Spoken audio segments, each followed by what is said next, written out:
ఈరోజు ప్రత్యేకంగా మనం కలెక్టర్స్ కాన్ఫరెన్స్ పెట్టుకున్నాం.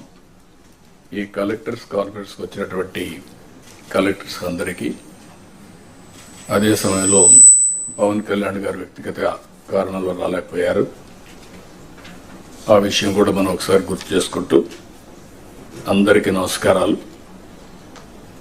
ఈ ప్రభుత్వం వచ్చి 9 నెలలు అయింది, 10వ నెల.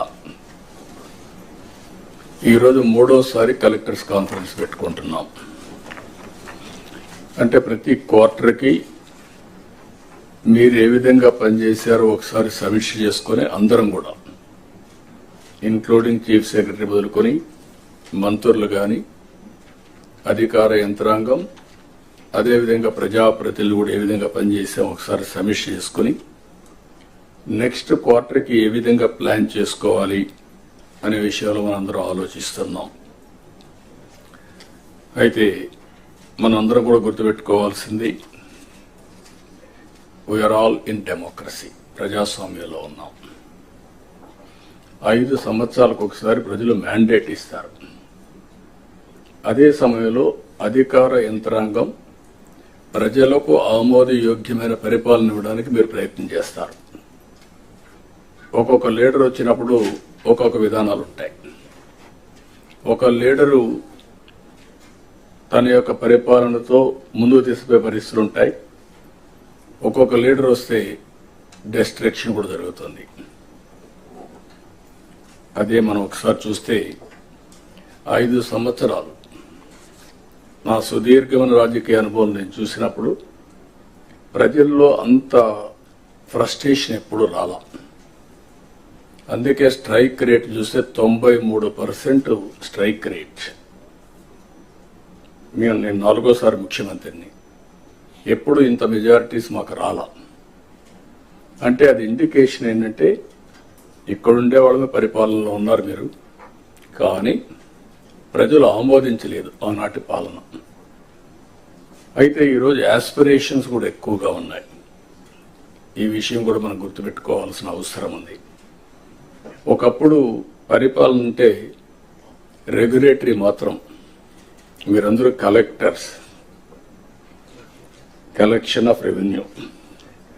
ఇప్పటికి కూడా మీ అందరికి ఎందుకు రిమైండ్ చేస్తుందంటే మీ మైండ్లో నుంచి అది తీసేయాలి.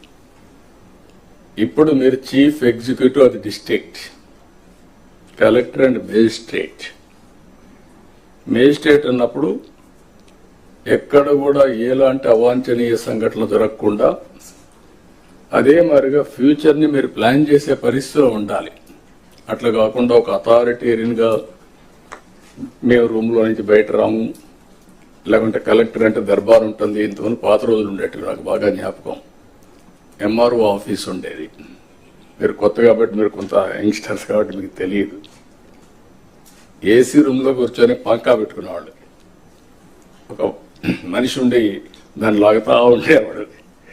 అంటే అది స్టేటస్ సింబల్ అయిపోయింది. బ్రిటిష్ వాళ్ళు ఉన్నప్పుడు కరెంటు లేదు కాబట్టి ఫ్యాన్ కూడా సరిగా లేకపోతే ఒక పంకా పెట్టి దాన్ని లాగుతూ ఉంటారు, గాలి వేస్తూ ఉంటారు. అలాంటి ఓల్డ్ అడ్మినిస్ట్రేషన్. కలెక్టర్స్ కూడా నేను నాకు 30 సంవత్సరాల నుంచి మిమ్మల్ని చూస్తున్నాను. నేను ముఖ్యమంత్రిగా అంత మునుపు కూడా చూశాను, 45 ఇయర్స్ 47 ఇయర్స్ చూశాను. అయితే ఈరోజు మనం గుర్తుపెట్టుకోవాల్సింది ఏంటంటే, కలెక్టర్ అనే వ్యక్తి చాలా ప్రజల్లో ఒక ప్రగాఢమైనటువంటి ఇంపాక్ట్ క్రియేట్ చేయగలుగుతాడు. I can say one word, మీ క్యారియర్లో కలెక్టర్, ఆ తర్వాత చీఫ్ సెక్రటరీ. అందరికీ చీఫ్ సెక్రటరీ రాదు, కానీ మెజారిటీకి అనివార్య కారణాలుంటే తప్ప కలెక్టర్గా రిజెక్ట్ చేయరు. ఈ విషయం మీరు గుర్తుపెట్టుకోవాల్సిన అవసరం ఉంది. ఆ కలెక్టర్గా మీరున్న సమయంలో మీరు చేసే పనులు, మీరు ప్రజల్లో మీరు చేసిన పనుల వల్ల వచ్చే ఇంపాక్ట్ శాశ్వతంగా ఉంటాయి. ఇప్పటికి కూడా కొంతమంది కలెక్టర్స్ గురించి మాట్లాడుతూ ఉంటాం. ఒక చీఫ్ మినిస్టర్ ఎట్లయితే రాష్ట్రంలో ఒక ప్రగాఢమైన ముద్ర వేస్తారు, కలెక్టర్స్ కూడా వాళ్ళ పరిపాలన ద్వారా అలాంటి ప్రగాఢమైనటువంటి ఇంపాక్ట్ క్రియేట్ చేసే పరిస్థితి వస్తుంది. కాబట్టి మీరందరూ మళ్ళీ అది నేను రిమైండ్ చేస్తున్నా మీ అందరికీ, రొటీన్ అడ్మినిస్ట్రేషన్ ఉంటే మీకు 9 నెలలు అయింది, ఇంకొక 3 నెలలు 6 నెలలు సంవత్సరం అవుతుంది, మళ్ళీ రొటీన్గా ఇంకో పోస్ట్కి పోతారు. అది కాదు. What you have achieved during your tenure is very important. ఇది మీరు గుర్తుపెట్టుకోవాల్సిందిగా నేను కోరుకుంటూ, ఈరోజు నా ప్రయత్నం అయితే మా ప్రయత్నం, మన ప్రయత్నం విధ్వంసమైన రాష్ట్రాన్ని గాడిన పెట్టడానికి మేము ఎన్నికల్లో చెప్పాం చాలా స్పష్టంగా, రాష్ట్రాన్ని పునర్నిర్మాణం చేస్తామని. ఈరోజు రాష్ట్రంలో 2014 రాష్ట్రాన్ని మళ్ళీ మేము పునర్నిర్మాణం చేస్తామంటే మీనింగ్ ఉంది, కానీ 10 ఏళ్ల తర్వాత కూడా పునర్నిర్మాణం చేస్తున్నామంటే దానికి కారణం అలాంటి విధ్వంసం జరిగింది కాబట్టి ఆ మాట చెప్పాల్సి వచ్చింది. అయితే ఈ ప్రభుత్వం చాలా స్పష్టంగా ఎన్నికల్లో చెప్పాం, మళ్ళీ చెప్తున్నా, సమిక్షేమం, అభివృద్ధి, సుపరిపాలన, ఈ 3 పిల్లర్స్ పైన అనునిత్యం మీకు గుర్తుండాలి, మాకు గుర్తుండాలి. పేదరికం పోవాలంటే, ప్రజలు హ్యాపీగా ఉండాలంటే సంక్షేమ కార్యక్రమాలు తప్పవు. సంక్షేమ కార్యక్రమాలు చేయాలంటే రెవెన్యూ కావాలి, ఆదాయం కావాలి. అప్పులు తెస్తే సస్టైనబుల్ కాదు. అందుకే ఈరోజు మీరు ఒకసారి చూసినప్పుడు 10 లక్షల కోట్ల రూపాయలు, 9,74,000 కోట్ల రూపాయలు డెట్. అది ట్రెషరీ కావచ్చు, లేకపోతే ప్రభుత్వం ఇచ్చిన గ్యారంటీలు కావచ్చు, లేకపోతే పబ్లిక్ సెక్టర్లో తీసుకొచ్చిన డబ్బులు కావచ్చు, మొత్తం కలిసి ఇప్పుడు డెట్ సర్వీసింగ్ చేయాలి, అప్పులు కట్టాలి, వడ్డీ కట్టాలి. మళ్ళా ప్రజల ఎక్స్పెక్టేషన్స్ ని, ఆస్పిరేషన్స్ ని మనం ఎప్పటికప్పుడు ఫుల్ఫిల్ చేయాల్సిన అవసరం ఉంది. అందుకే మేము సూపర్ 6 మాట్లాడాం. ప్రజల్ని ఆ రోజు కన్విన్స్ చేయడానికి కానీ, ఏం చేస్తామో నిర్దిష్టమైన హామీలు ఇవ్వడం. ప్రతి ఒక్క రాజకీయ పార్టీ కూడా ఎలక్షన్ మేనిఫెస్టో ఇస్తాం, ప్రజలు నమ్మి ఓట్లేస్తారు. ఆ తర్వాత పరిపాలన ద్వారా అవన్నీ ఫుల్ఫిల్ చేయడానికి ముందుకు పోతున్నాం. అందుకే 9 నెలల్లో మీరు చూస్తే అనేక హామీల్ని అమలు చేసుకుంటూ వచ్చాం. ఇప్పటికి పింఛన్లు దేశంలో ఎక్కడా లేదు. 4,000 రూపాయలు నా జీవితాలు నేను చూశాను. 2,000 నుంచి 200 నుంచి 2,000 చేశాం. మళ్ళీ 3,000 అయితే దాన్ని 4,000 చేశాం. తెలుగుదేశం పార్టీ 40 రూపాయలతో ప్రారంభించిన పింఛను ఈరోజు 4,000 రూపాయలు దేశంలో ఎక్కడా ఇవ్వని విధంగా ఇచ్చే పరిస్థితికి వచ్చాం. అదే మరి దివ్యాంగులకి మీరు చూస్తే 6,000 రూపాయలు చేశాం. అది కూడా 5,000 రూపాయల నుంచి 6,000 నేనే చేశాను. 2014లో 500 ఉంటే దాన్ని 3,000 చేసి మళ్ళీ ఇప్పుడు 6,000 చేశాం. ఇది కాకుండా మీరు చూస్తే కిడ్నీ పేషెంట్స్ కానీ, డయాలసిస్ చేసుకునే వాళ్ళు కానీ, ఇలాంటి వాళ్ళు చాలా మంది ఉన్నారు. లెప్రసీ పేషెంట్స్ కానీ ఇలాంటి వాళ్ళందరికీ 10,000 రూపాయలు ఇస్తున్నాం. కొంతమంది బెడ్ రిడన్ అయిపోయారు, వాళ్ళకు ఒక మనిషి కావాలి, అసిస్టెంట్. దానికి మానవతా దృక్పథంతో 14-15,000 రూపాయలు ఇస్తున్నాం. ఈ దేశంలో నాకు తెలిసి ఎక్కడ ఇవ్వడం లేదు. ఈ ఒక్క కార్యక్రమంకే 33,000 కోట్ల రూపాయలు సంవత్సరానికి ఖర్చు పెడుతున్నాం. This is the biggest DBT welfare program. మీరు గుర్తుపెట్టుకోవాల్సిన అవసరం ఉంది. ఇంత చేసినప్పుడు ప్రజల్లో ఎప్పటికప్పుడు రిమైండ్ చేయడం కోసం 1 తారీఖు ఇస్తున్నాం. పేరు కూడా పేదల సేవలను పెట్టుకొని మనం ముందు తీసే పరిస్థితికి వచ్చాం. ఇది కాకుండా మీరు చూస్తే 204 అన్నా క్యాంటీన్లు. ఇది ఒక స్ఫూర్తి. ఎన్టీ రామారావు గారు ముఖ్యమంత్రిగా ఉన్నప్పుడు అన్నదానం టీటీడీలో ప్రారంభించారు. ఇప్పుడు అది 2,200 కోట్ల రూపాయలు కార్పస్ అయ్యి సర్ప్లస్ మనీ వచ్చింది.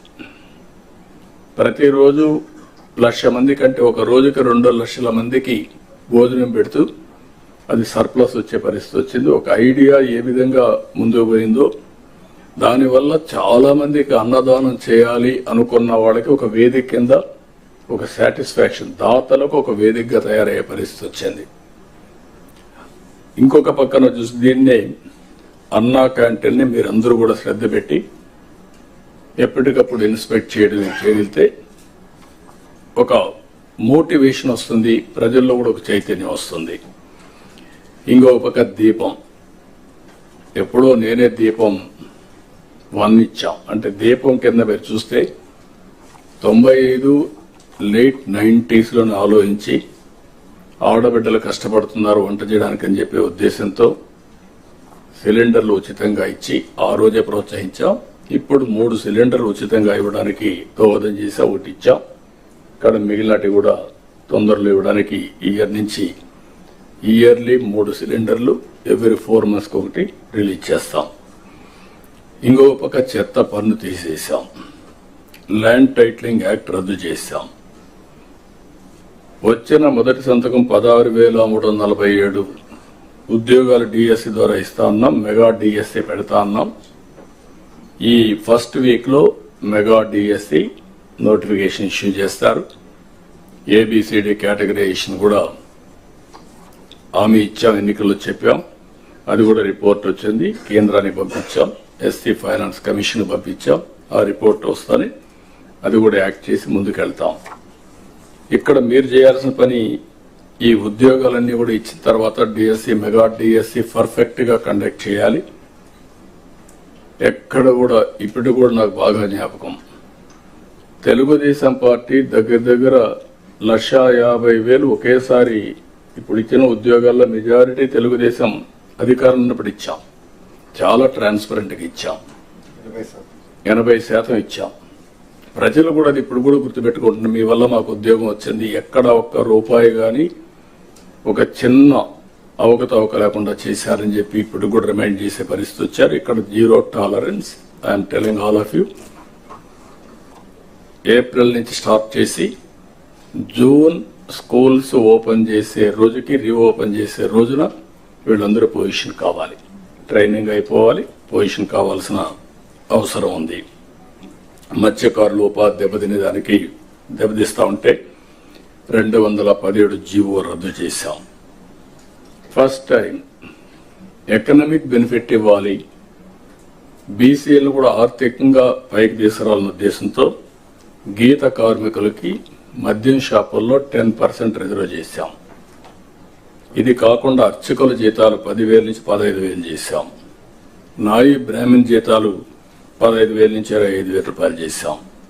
చేనేతలకు జీఎస్టీ ఎత్తివేశాం. 200 రూపాయలు హ్యాండ్లూమ్ కి, అదే మరిగా పవర్ లూమ్స్ కి 500 రూపాయలు పవర్ సబ్సిడీ కూడా ఇచ్చాం. గృహ నిర్మాణానికి అదనంగా బీసీలకు, అదే మరి ఎస్సీలకు 50,000, ఎస్టీలకు 75,000 రూపాయలు ఇచ్చాం. ఇమాములకు 10,000, మౌజములకి 5,000 గౌరవ వేతనం కూడా ఇచ్చేసాం, పెంచాం. అవి కూడా ఇస్తున్నాం. వెల్ఫేర్ ఎక్కడా నెగ్లెక్ట్ చేయడం లేదు. ఇక్కడ నేను మిమ్మల్ని కోరేది ప్రభుత్వం యొక్క ఇమేజ్, వెల్ఫేర్ సక్రమంగా డెలివరీ కావాలి. టేక్ ఇట్ ఫర్ గ్రాంటెడ్ కాదు.